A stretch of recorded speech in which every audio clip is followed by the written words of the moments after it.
तो चलिए दोस्तों शुरू करते हैं जनरल नॉलेज के मोस्ट इंपोर्टेंट क्वेश्चन के बारे में। हमारा पहला सवाल है, विधवा पुनर्विवाह अधिनियम 1856 किस वायसराय के समय आया था? तो लॉर्ड कैनिंग के समय में आया था। नेक्स्ट क्वेश्चन है, पंजाब का कूका आंदोलन किस वायसराय के समय हुआ था? तो पंजाब का जो कूका आंदोलन है वो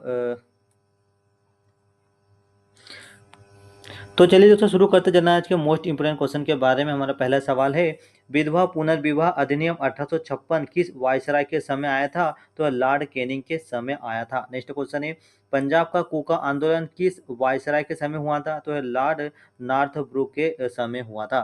नेक्स्ट क्वेश्चन है, उपनिवेशिक भारत में स्थानीय स्वशासन की शुरुआत किसने की थी? तो यह लॉर्ड रिपिन ने की थी। नेक्स्ट क्वेश्चन है, 1905 बंगाल विभाजन को किस वायसराय द्वारा अंजाम दिया गया था? तो लॉर्ड कर्जन द्वारा दिया गया था। यहाँ पर राइट आंसर होगा लॉर्ड कर्जन। नेक्स्ट क्वेश्चन दोस्तों, 1909 के मार्ले मिंटो सुधार अधिनियम के समय भारत में वायसराय कौन था? पूछा गया कि 1909 के मार्ले मिंटो सुधार अधिनियम के समय भारत का वायसराय कौन था? तो लॉर्ड मिंटो द्वितीय। दोस्तों याद रखना, लॉर्ड मिंटो द्वितीय। नेक्स्ट क्वेश्चन है, भारत की राजधानी कलकत्ता से दिल्ली कब स्थानांतरित की गई? भारत की राजधानी पहले कलकत्ता थी और अब दिल्ली है, तो यह कब स्थानांतरित की गई थी? तो यह सन 1912 में। याद रखना 1912 में मध्य प्रदेश जो भारत की राजधानी है वह कलकत्ता से दिल्ली स्थानांतरित की गई। याद रखना। नेक्स्ट क्वेश्चन दोस्तों, 1919 में जब रोलेक्ट एक्ट पारित हुआ तब भारत का वायसराय कौन था? तो लॉर्ड चेम्सफोर्ड। याद रखना कि 1919 में जब रोलेक्ट एक्ट पारित हुआ था तब भारत का जो वायसराय था वह लॉर्ड चेम्सफोर्ड था। नेक्स्ट क्वेश्चन है, 13 अप्रैल 1919 को जलियांवाला बाग हत्याकांड के समय भारत का वायसराय कौन था? तो लॉर्ड चेम्सफोर्ड था। जब जलियांवाला बाग हत्याकांड हुआ तब भारत का वायसराय लॉर्ड चेम्सफोर्ड था, जो 13 अप्रैल 1919 को हुआ था। दोस्तों कई बार पूछा जाता है कि जलियांवाला बाग हत्याकांड कब हुआ था? तो 13 अप्रैल 1919 को, और उस समय भारत का वायसराय कौन था? तो लॉर्ड चेम्सफोर्ड। नेक्स्ट क्वेश्चन है, साइमन कमीशन 1928 साइमन कमीशन 1928 में भारत आया तब भारत का वायसराय कौन था? तो लॉर्ड इरविन था। याद रखना कि साइमन कमीशन कब हुआ था? 1928 में, और जब यह भारत आया था तब भारत का वायसराय कौन था? तो लॉर्ड इरविन था। नेक्स्ट क्वेश्चन है, किस वायसराय के समय अगस्त 1940 में अगस्त प्रस्ताव लाया गया? तो लॉर्ड लिनलिथगो के कार्यकाल में। लॉर्ड लिनलिथगो यहाँ पर राइट आंसर होगा। नेक्स्ट क्वेश्चन है, किस व्यक्ति ने गांधी जी के नमक सत्याग्रह की तुलना नेपोलियन की इल्वा से पेरिस यात्रा से की थी? तो यह सुभाष चंद्र बोस ने की थी। नेक्स्ट क्वेश्चन है दोस्तों, किस गवर्नर जनरल ने अपने को बंगाल का शेर कहा है? किस गवर्नर जनरल ने अपने को बंगाल का शेर कहा है? तो लॉर्ड वेलेजली ने। लॉर्ड वेलेजली ने अपने आप को बंगाल का शेर कहा था। तो राइट आंसर होगा यहाँ पर किसने कहा था? Lord Wellesley. नेक्स्ट क्वेश्चन है, भारतीय राष्ट्रीय कांग्रेस की प्रथम महिला अध्यक्ष कौन थी? तो भारतीय राष्ट्रीय की कांग्रेस की प्रथम महिला अध्यक्ष एनी बेसेंट थी। राइट आंसर होगा एनी बेसेंट।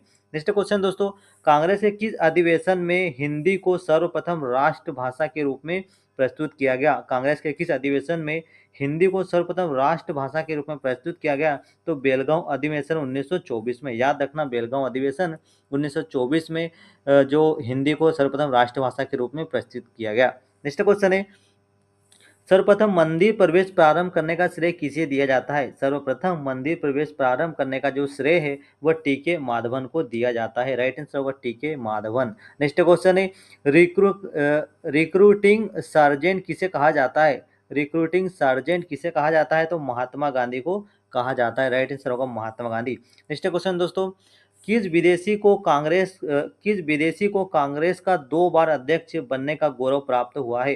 किस विदेशी को कांग्रेस का 2 बार अध्यक्ष बनने का जो गौरव प्राप्त हुआ उनका नाम है विलियम वेडरवन। याद रखना विलियम वेडरवन जो है जो कांग्रेस का 2 बार अध्यक्ष चुने गए। नेक्स्ट क्वेश्चन है, कैबिनेट मिशन की नियुक्ति क्लीमेंट एटली मंत्रिमंडल द्वारा 1946 में की गई थी, और इसका अध्यक्ष कौन था? तो उस समय इसका अध्यक्ष पैथिक लॉरेंस था। राइट आंसर होगा पैथिक लॉरेंस। नेक्स्ट क्वेश्चन है, किसने महात्मा गांधी को भारतीय फकीर की संज्ञा दी है? किसने महात्मा गांधी को भारतीय फकीर या अर्धनग्न फकीर की संज्ञा दी है? तो वह विंस्टन चर्चिल ने। याद रखना महात्मा गांधी को अर्धनग्न फकीर जो कहा है वो विंस्टन चर्चिल ने कहा है। ये क्वेश्चन कई बार एग्जाम में आ चुका है। नेक्स्ट क्वेश्चन है, सविनय अवज्ञा आंदोलन अंतिम रूप से कब वापस लिया गया? तो 7 अप्रैल 1934 को सविनय अवज्ञा आंदोलन है दोस्तों, वह 7 अप्रैल 1934 को वापस लिया गया था। नेक्स्ट क्वेश्चन है, साइमन कमीशन का वह कौन सदस्य था जो बाद में ब्रिटेन का प्रधानमंत्री बना? तो वह क्लीमेंट एटली। क्लीमेंट एटली जो था वह साइमन कमीशन का वह सदस्य था जो बाद में ब्रिटेन के प्रधानमंत्री भी बने थे। नेक्स्ट क्वेश्चन है कि सत्याग्रह को दिल्ली चलो सत्याग्रह के नाम से जाना जाता है, तो व्यक्तिगत सत्याग्रह को दिल्ली चलो सत्याग्रह के नाम से जाना जाता है। नेक्स्ट क्वेश्चन है किस भारतीय ने सर्वप्रथम अनिवार्य प्राथमिक शिक्षा लागू करने के सदन में विधेयक प्रस्तुत किया था, तो यह गोपाल कृष्ण गोखले ने। दोस्तों याद रखना कि गोपाल कृष्ण गोखले ने प्राथमिक शिक्षा लागू करने का सदन में विधेयक प्रस्तुत किया था। नेक्स्ट क्वेश्चन है महात्मा गांधी के राजनीतिक गुरु के नाम क्या था? महात्मा गांधी के राजनीतिक गुरु कौन थे? तो गोपाल कृष्ण जो गोखले हैं दोस्तों, गोपाल कृष्ण गोखले महात्मा गांधी के राजनीतिक गुरु थे। नेक्स्ट क्वेश्चन है 17 अक्टूबर 1940 को व्यक्तिगत सत्याग्रह आंदोलन शुरू हुआ, बताइए कि इसके प्रथम और द्वितीय सत्याग्रही कौन थे? तो विनोबा भावे और जवाहरलाल नेहरू, विनोबा भावे और पंडित जवाहरलाल नेहरू। नेक्स्ट क्वेश्चन है किस भारतीय ने देश के बाहर सर्वप्रथम गणतंत्रात्मक सरकार की स्थापना की थी? तो राजा महेंद्र प्रताप ने सर्वप्रथम की थी। नेक्स्ट क्वेश्चन है 1943 में सेंट्रल लेजिस्लेटिव असेंबली की प्रथम महिला सदस्य कौन थी? तो रेणुका राय, राइट आंसर होगा रेणुका राय। नेक्स्ट क्वेश्चन है सर्वप्रथम किस योजना में भारतीयों के लिए अपने संविधान की बात कही है? तो अगस्त प्रस्ताव में, सर्वप्रथम अगस्त प्रस्ताव में भारतीयों के लिए अपने संविधान की बात कही गई थी। नेक्स्ट क्वेश्चन है 1904 में बाल गंगाधर तिलक को 6 वर्ष के लिए निम्न में से किस जेल में बंदी बनाकर रखा गया था? तो यरवदा जेल पुणे में बंदी बनाकर रखा गया था।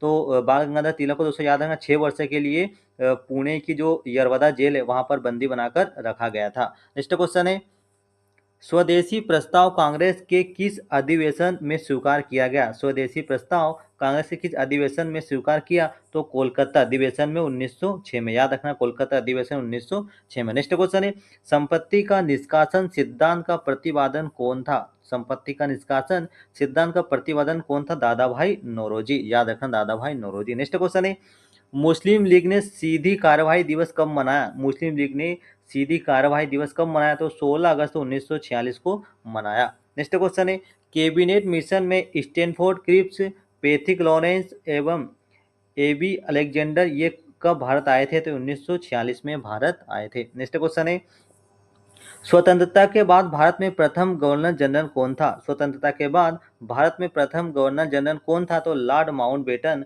स्वतंत्रता के बाद भारत के प्रथम गवर्नर जनरल थे। नेक्स्ट क्वेश्चन है स्वतंत्र भारत में प्रथम व अंतिम भारतीय गवर्नर जनरल कौन था? तो श्री राजगोपालाचारी, राइट आंसर होगा यहाँ पर। नेक्स्ट क्वेश्चन है दोस्तों बिहार राज्य में बिरसा मुंडा द्वारा चलाया गया विद्रोह कब हुआ था? तो 1899 से 1900 में हुआ था। नेक्स्ट क्वेश्चन है बंगाल बिहार के नील विद्रोह का समय क्या था? बंगाल बिहार के नील विद्रोह का समय क्या था? तो 1854 से 62 तक था। नेक्स्ट क्वेश्चन है बंकिम चंद्र चटर्जी के उपन्यास आनंद मठ में किस विद्रोह का वर्णन किया गया? तो सन्यासी विद्रोह का वर्णन किया गया। नेक्स्ट क्वेश्चन है ब्रिटिश भारत में क्रांतिकारी आंदोलन को उभारने वाला केसरी नामक पत्र किसका था? तो यह बाल गंगाधर तिलक का था। नेक्स्ट क्वेश्चन है वेलेंटाइन सिराले ने भारतीय असंतोष का जनक किसे कहा है? तो बाल गंगाधर तिलक को। याद रखना कि वेलेंटाइन सिराले ने भारतीय असंतोष का जो जनक है वो बाल गंगाधर तिलक को कहा है। नेक्स्ट क्वेश्चन है 1946 में, याद रखना 1946 में अहमदाबाद के करीब साबरमती आश्रम की स्थापना किसने की थी? तो गांधी जी द्वारा 1946 में साबरमती आश्रम की स्थापना की थी अहमदाबाद में। नेक्स्ट क्वेश्चन है 8 मार्च 1931 को सविनय अवज्ञा आंदोलन की समाप्ति किस समझौते का परिणाम थी? तो वह गांधी इरविन समझौते का परिणाम था। राइट आंसर होगा गांधी इरविन समझौता। नेक्स्ट क्वेश्चन दोस्तों किस भारतीय ने लंदन के तीनों गोलमेज सभाओं में भाग लिया था? किस भारतीय ने लंदन में होने वाले तीनों गोलमेज सम्मेलन में भाग लिया? तो डॉक्टर भीमराव अंबेडकर दोस्तों यहाँ पर राइट आंसर होगा। नेक्स्ट क्वेश्चन है पाकिस्तान शब्द का जन्मदाता किसे माना जाता है? तो चौधरी रहमत अली को पाकिस्तान के जन्मदाता माना जाता है। नेक्स्ट अगर प्रथम वायरस कौन सा था? तो यहाँ पर सीबरेन यहाँ पर राइट आंसर होगा। नेक्स्ट क्वेश्चन है इंटरनेट के जनक कौन है? तो इंटरनेट के जनक डॉक्टर विंटन जी सर्फ को इंटरनेट का जनक माना जाता है। नेक्स्ट क्वेश्चन दोस्तों ई व्यापार का अर्थ क्या है? तो इंटरनेट व्यापार को ही ई व्यापार के नाम से जाना जाता है। नेक्स्ट क्वेश्चन है कौन सा प्रिंटर प्रिंट करने पर चिन्ह बनाता है? तो इम्पैक्ट प्रिंटर जो है वह प्रिंटर करने के लिए प्रिंट का चिन्ह बनाता है। नेक्स्ट क्वेश्चन है, कंप्यूटर के द्वारा सीधे समझने वाली भाषा कौन सी है? तो मशीनी भाषा। कंप्यूटर के द्वारा सीधे समझने वाली जो भाषा है वो मशीनी भाषा है। नेक्स्ट क्वेश्चन है, कंप्यूटर के क्षेत्र में एनालॉग क्या है? तो एनालॉग क्या है? एक भाषा है। कंप्यूटर के क्षेत्र में एनालॉग एक प्रकार की भाषा है। नेक्स्ट क्वेश्चन है, कंप्यूटर वायरस क्या होता है? तो एक प्रोग्राम होता है। कंप्यूटर वायरस एक प्रोग्राम होता है। नेक्स्ट क्वेश्चन है, प्रयोक्ता प्रयोक्ता दस्तावेज का जो नाम देता है उसे क्या कहते हैं? उसे फाइल नेम कहते हैं।